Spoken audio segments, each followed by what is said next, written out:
Sociedad Geográfica de Lima, continuando con su programa de actualización de conocimientos de los martes geográficos. En esta oportunidad tenemos el gusto de presentar a un joven y destacado profesional geógrafo, el magíster Miguel Ernesto Alba Guayaney, quien a su relativa corta edad ha logrado una sólida preparación y experiencia, especialmente en sistemas de información geográfica, teledetección y procesamiento digital de imágenes. Miguel Alba es geógrafo colegiado, Colegio Geógrafos del Perú número 0010, egresado de la Universidad Nacional Mayor de San Marcos. Tiene el grado de magíster en gestión en la Universidad de San Marcos, mención en gestión y ordenamiento territorial. Tiene estudios de maestría en tecnología de información geográfica en la Universidad Nacional Federico Villarreal. Se ha especializado en sistemas de información geográfica en la Universidad Distrital Francisco José de Caldas de Bogotá, Colombia. Expresidente del Colegio de Geógrafos del Perú en el periodo 2010-2011. Docente permanente en la Escuela Profesional de Geografía de la Universidad Nacional Mayor de San Marcos.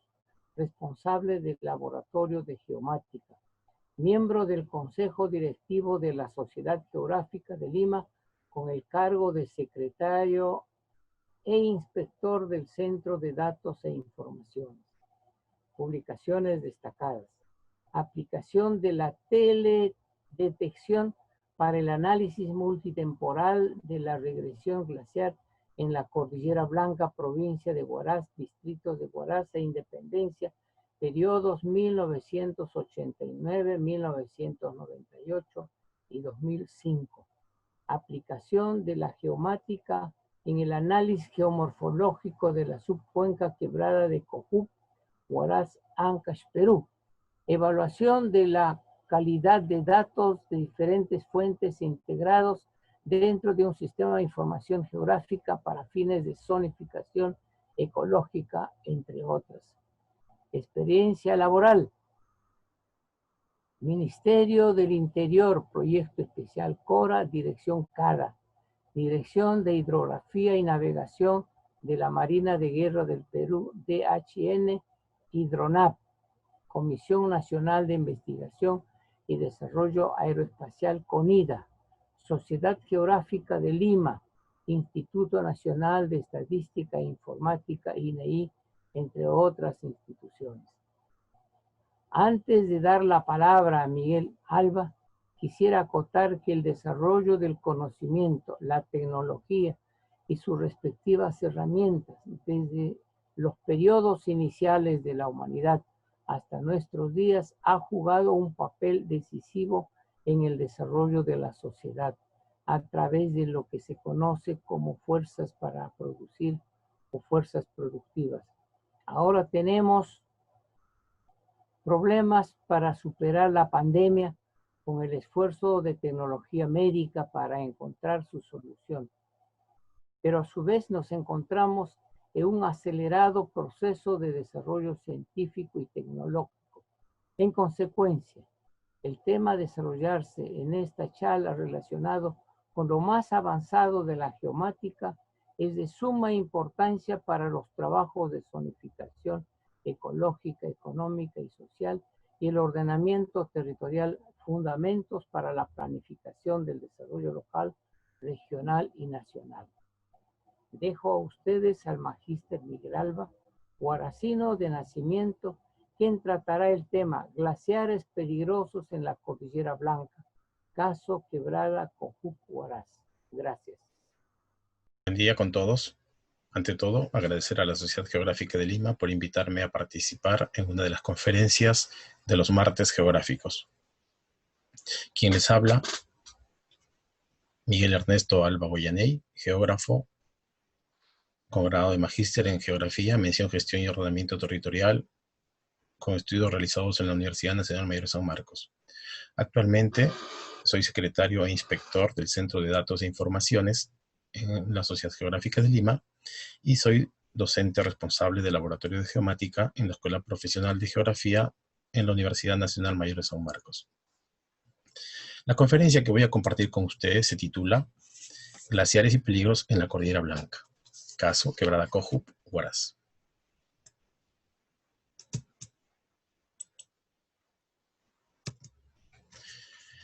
El mapa de la izquierda nos muestra la distribución de las 18 cordilleras glaciares a nivel nacional.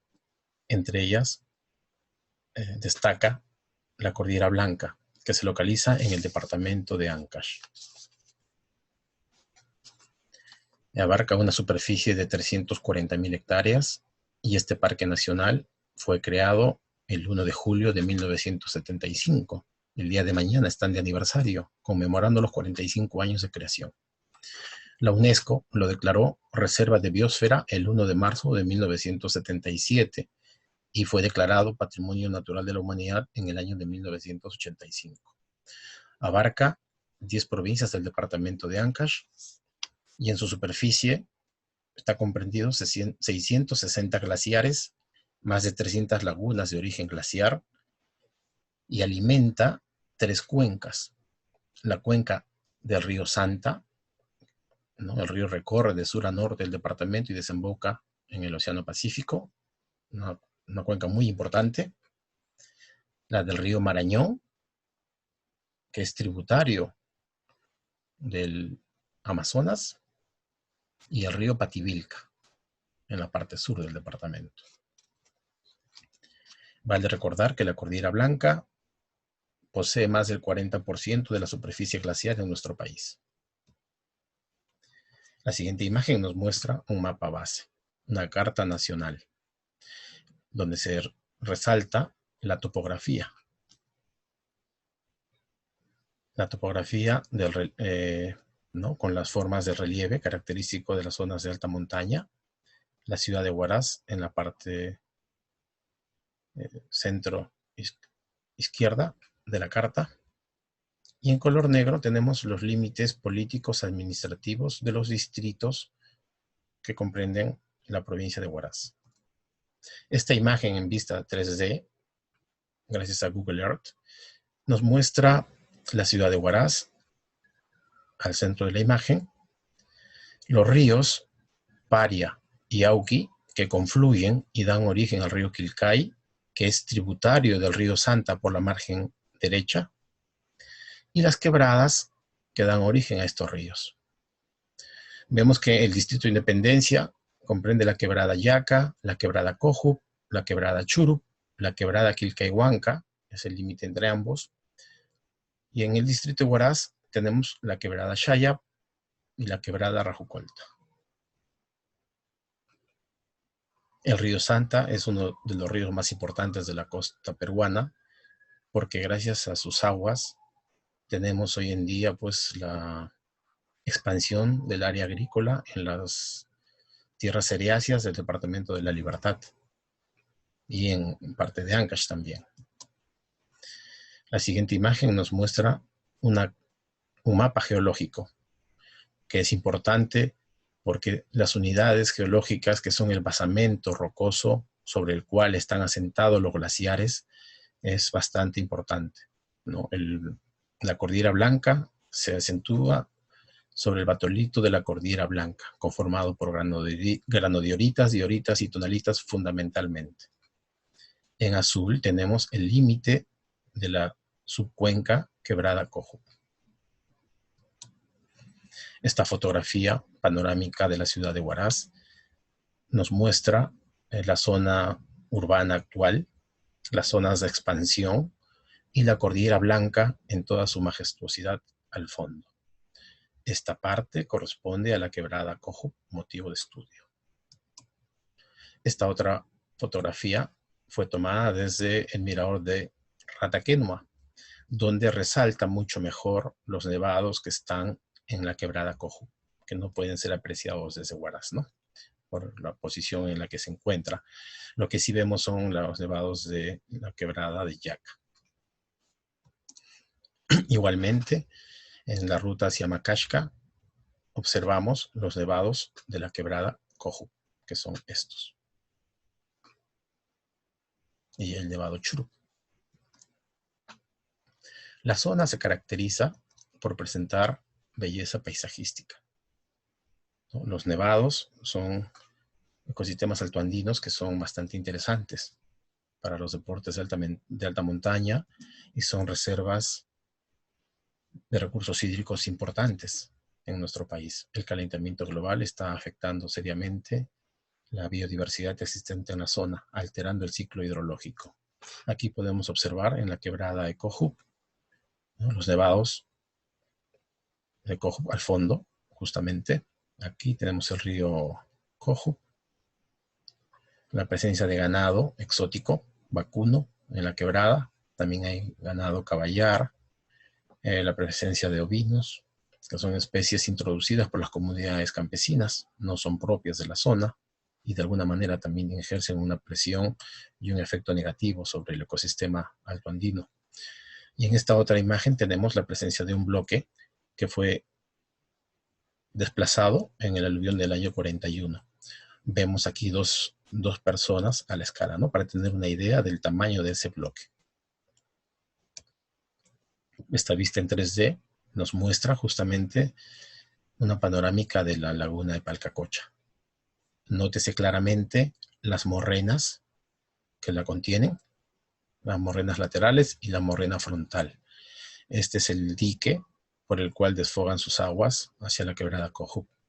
Y en la parte alta se aprecia con claridad la zona de ablación del glaciar y en la parte alta la zona de acumulación glaciar permanente. Estas fotografías nos muestran justamente aquí en la esquina superior izquierda los sifones que se construyeron para desfogue del agua de la laguna de Palcacocha. Esta otra fotografía nos muestra claramente el contacto de la lengua glaciar con la laguna. Y a su vez, cabe resaltar que esa lengua glaciar se encuentra fracturada, producto lo que un poco incrementa el peligro, ¿no? Porque se van desprendiendo cada cierta temporada sobre la laguna. Y vemos justamente que ya el retroceso glaciar ha sido acelerado en esta parte. Aquí vemos claramente la zona de acumulación en la parte alta y en la zona de ablación, que es la zona de contacto con el afloramiento rocoso, donde el glaciar está en proceso de extinción, empieza a derretirse más rápidamente. Las paredes verticales que caracterizan a los nevados en esta zona son importantes resaltar, porque ello también pues, incrementa los peligros. Esta vista panorámica tomada desde el dique en la laguna Palcacocha. Al fondo tenemos el nevado Palcarraju, que tiene tres, el sector este, oeste y sur, ¿no? Nevado Palcarraju. El nombre quechua que deriva de una palabra que se bifurca en tres. Vemos aquí la magnitud de la morrena. Es una morrena lateral bastante profunda. Esto ha sido producto de la erosión glaciar. Y en la morrena frontal ha sido construido un dique.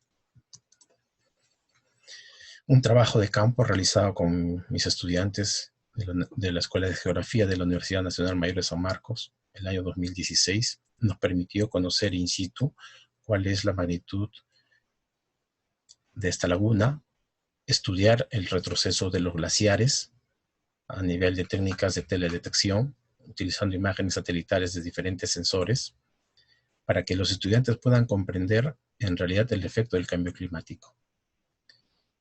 Fue bastante interesante, aparte de ser toda una experiencia, porque tuvimos que caminar casi 17 kilómetros para poder llegar, acampar, pasar frío, pero forma parte de esas experiencias y esas anécdotas que como profesionales ellos van a tener en su vida laboral más adelante.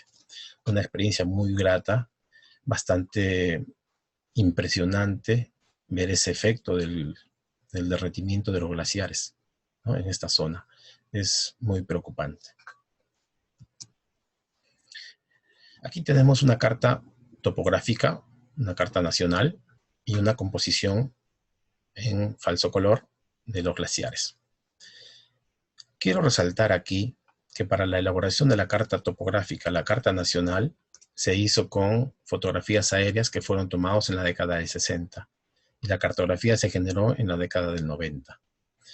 Cabe resaltar que en color celeste aparecen los glaciares, ¿no? En aquel entonces, en el momento de registro, fíjense, en el color celeste es la zona glaciar, y actualmente en color fucsia es la zona glaciar actual. Entonces podemos comprender pues que ha habido una pérdida considerable de glaciares. Aquí vemos en otra combinación, gracias a que tenemos imágenes multiespectrales de sensores como Landsat, Spot, Sentinel, es posible hacer diferentes combinaciones para resaltar características. En este caso yo quiero resaltar la nieve. Entonces puedo diferenciar a nieve claramente de otro tipo de coberturas. Aquí se nota con claridad la superficie glaciar, los cuerpos de agua, las lagunas existentes, bueno, y la ciudad de Huaraz al fondo. Las áreas verdes, las áreas de cultivo, están en un color medio morado. Y aquí tenemos las curvas de nivel de la cartografía oficial, que como repito, fue hecho a partir de restitución fotogramétrica de fotografías aéreas tomadas en el año 62-63. La imagen es actual, entonces podemos ver que realmente la pérdida de superficie glaciar es considerable. Y eso implica de manera directa o se relaciona de manera directa con el incremento de las lagunas existentes y la aparición de nuevas lagunas. Porque donde había nieve, había nevados anteriormente, ahora ya no hay.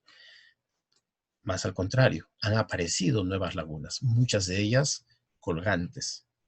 Entonces son bastante en diques colgantes, morrénicos colgantes, lo que no le da seguridad ni estabilidad, presentándose un riesgo para la ciudad de Huaraz y todas las poblaciones asentadas en la parte baja.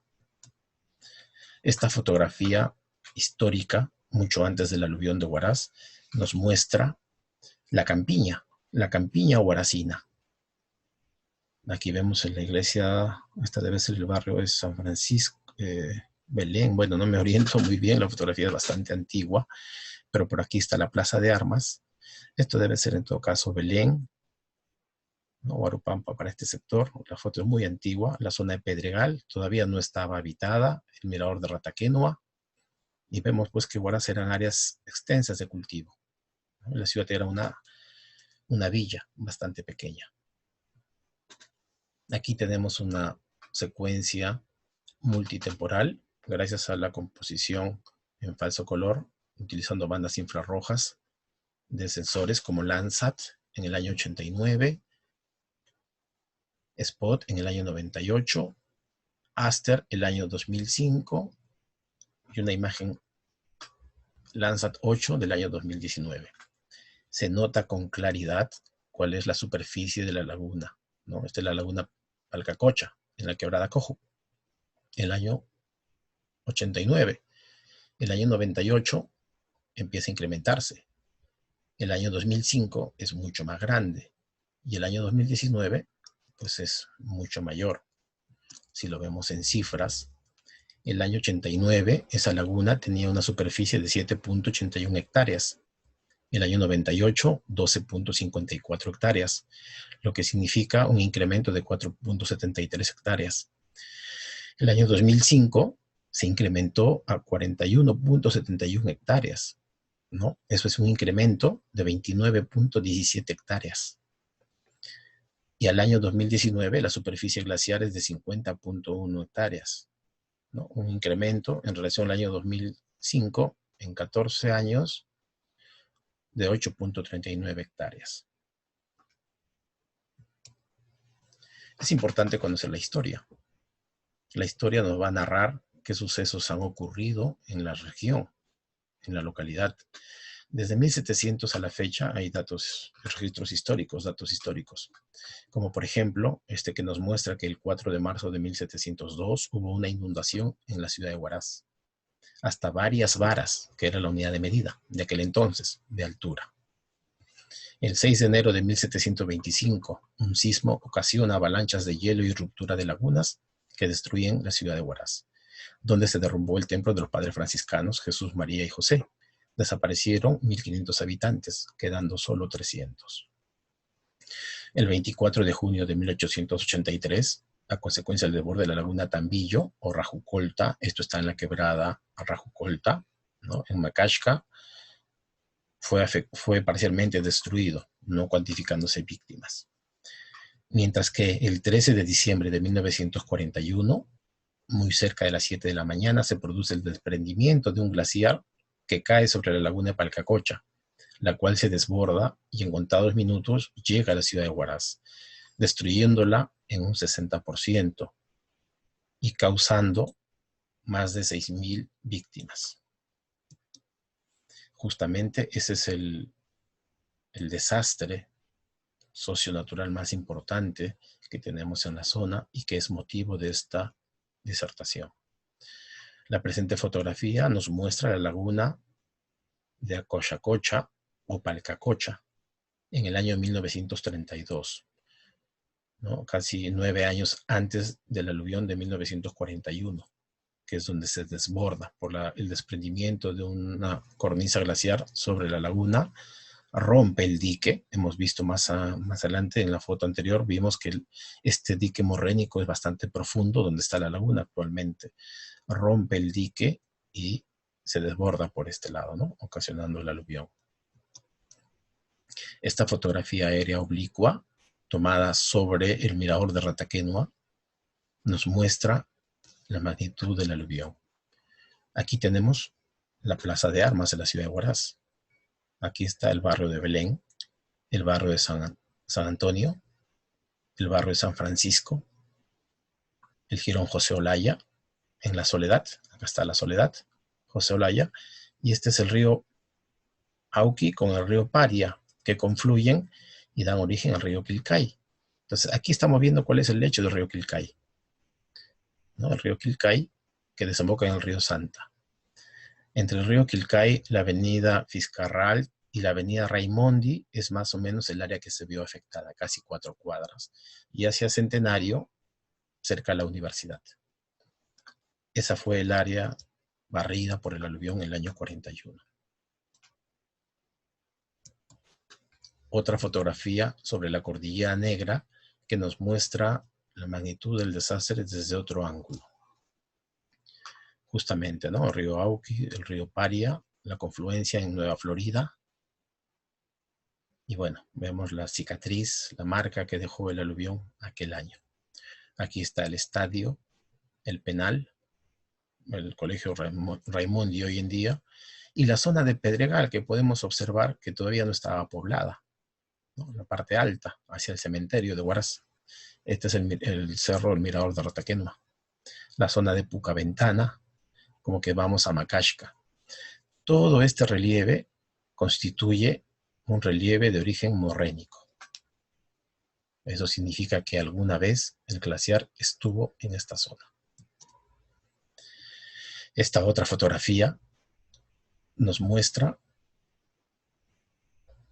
desde Los Olivos, en la Cordillera Negra, las huellas del aluvión, ¿no?, algunos árboles que quedaron en pie, el desnivel existente entre la zona pues que arrasó prácticamente. Había acá como una terraza, ¿no?, hacia el estadio, y este es el penal de Huaraz. Entonces ahí vemos la presencia de grandes bloques, ¿no?, los bloques que fueron arrasados por el aluvión. Yo recuerdo desde niño en Nueva Florida, en una de las chacras había un bloque enorme, que era como una casa de 2 pisos donde íbamos a jugar. Entonces, cuando uno ve eso, quedamos atónitos ante el poder de la naturaleza. Luego, han habido desastres en otros sectores del Parque Nacional Huascarán, pero el año 1953 nuevamente la laguna Tulparraju, que está ubicada en la quebrada Quilcayhuanca, también que confluye sobre la ciudad de Huaraz, el río Auqui, se desborda, ¿no?, produciendo un deslizamiento de la morrena lateral de la laguna. Aquí vemos la laguna Palcacocha en el año 47, ¿no? 6 años después del aluvión. En la imagen anterior, si recordarán, la laguna casi llegaba al límite y vemos pues que aquí hay una ruptura del dique morrénico, ¿no? De origen natural, que es la zona de desfogue. Se rompe abruptamente y vamos a ver fotos actuales de la zona, justamente cómo queda. Pero vemos que la laguna queda bastante pequeña. Y en la actualidad la laguna ha incrementado su volumen considerablemente, llegando prácticamente a estar en contacto con la lengua glaciar. Esta secuencia de fotografías aéreas oblicuas, que fueron tomadas en el año 1948, justamente nos permite comprender cuál es la huella que fue dejada por el aluvión proveniente de la laguna de Palcacocha en la quebrada Cojo. El Servicio Aerofotográfico Nacional, perteneciente a la Fuerza Aérea, se creó justamente a razón del aluvión que arrasó Huaraz el año 41.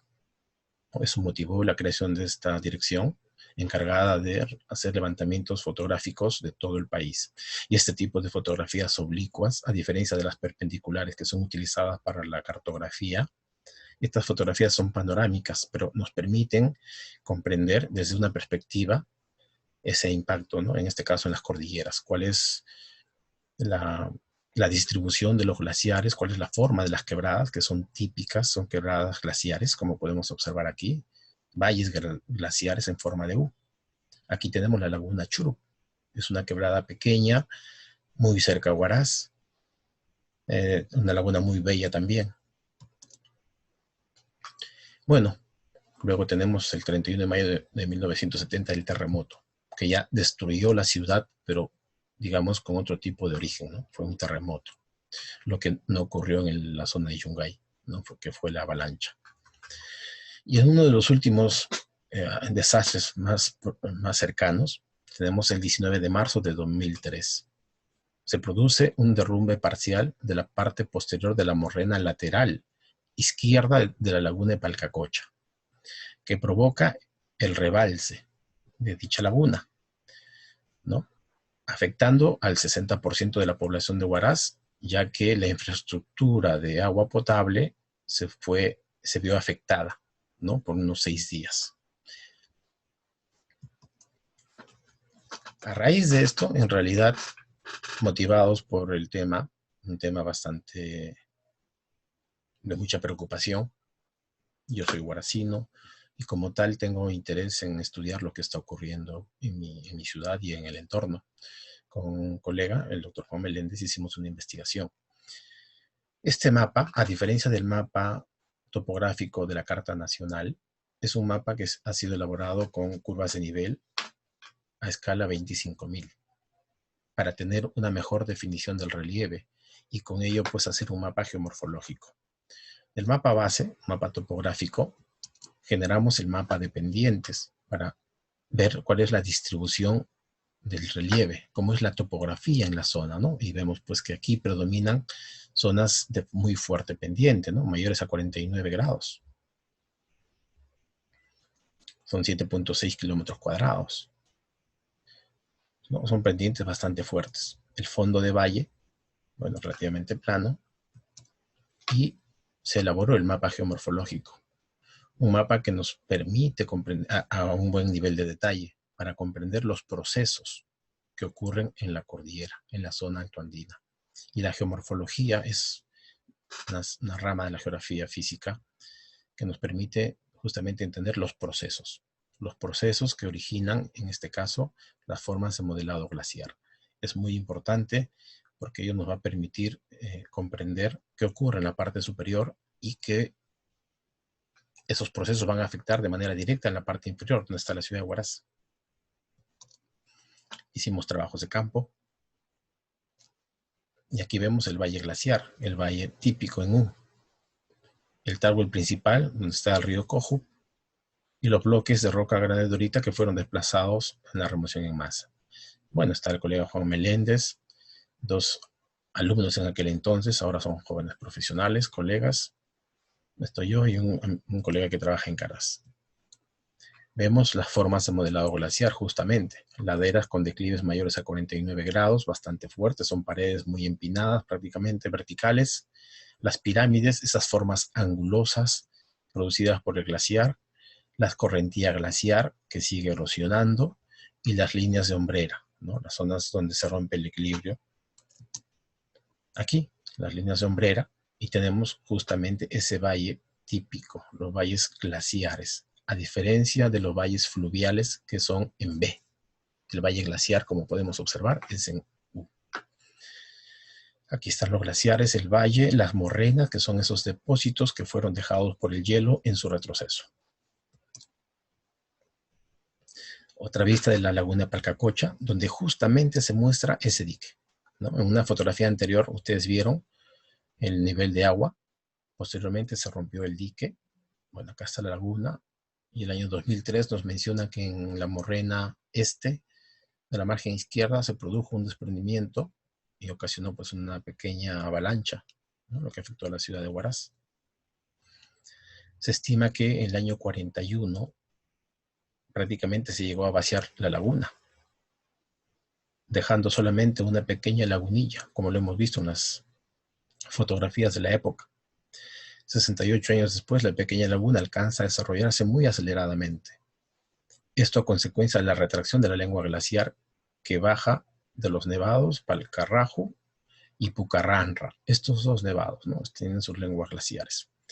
El volumen que almacena es de 17 millones de metros cúbicos, según la Unidad de Glaciares y Recursos Hídricos de la Autoridad Autónoma del Agua. La zona es motivo de mucha preocupación. La Universidad de Texas at Austin hizo un estudio muy detallado para hacer una simulación de lo que ocurriría si actualmente se produjera otro aluvión, otra avalancha. Para hacer este estudio, que forma parte del proyecto GLOBE, se utilizaron fotografías aéreas de alta resolución y se hizo un vuelo LiDAR, generando un modelo de elevación digital de 20 centímetros. Eso permitió a este estudio justamente tener un modelo de elevación digital, un modelo de terreno muy preciso y simular con ello cuál sería el área urbana afectada por una inundación actualmente. Podemos ver, lógicamente, la laguna en el año 47, ¿no? Como veíamos, era pues una pequeña lagunita, y en la actualidad, ¿cuánto ha crecido?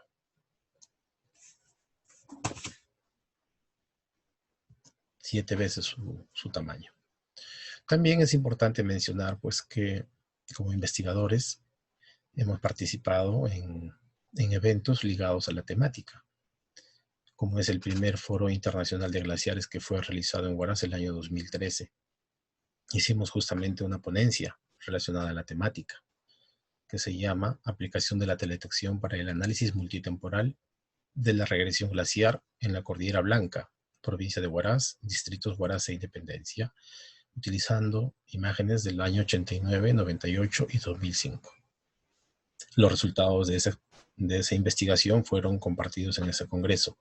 Igualmente, el año 2017 se realizó el Congreso Internacional de Cambio Climático en la misma ciudad de Huaraz y participamos con una ponencia titulada Importancia de los trabajos de campo para el estudio de los glaciares, caso Nevado, Cachoacancha, Quebrada Shaya.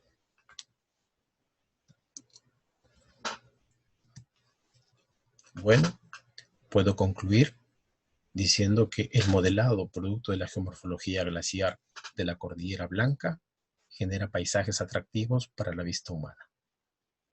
De la misma manera, la geomorfología glaciar nos muestra los procesos de movimientos en masa que han terminado en el espacio donde actualmente se encuentra la ciudad de Huaraz. Es el fondo de valle, donde confluye finalmente todos estos procesos. Y finalmente, la belleza paisajística muchas veces ocasiona que no se tomen en cuenta los peligros existentes que se originan en la Cordillera Blanca, hacia la ciudad de Huaraz y otras ciudades del Callejón de Huaylas y Conchucos. Es lo que quería compartir con ustedes. Muchas gracias.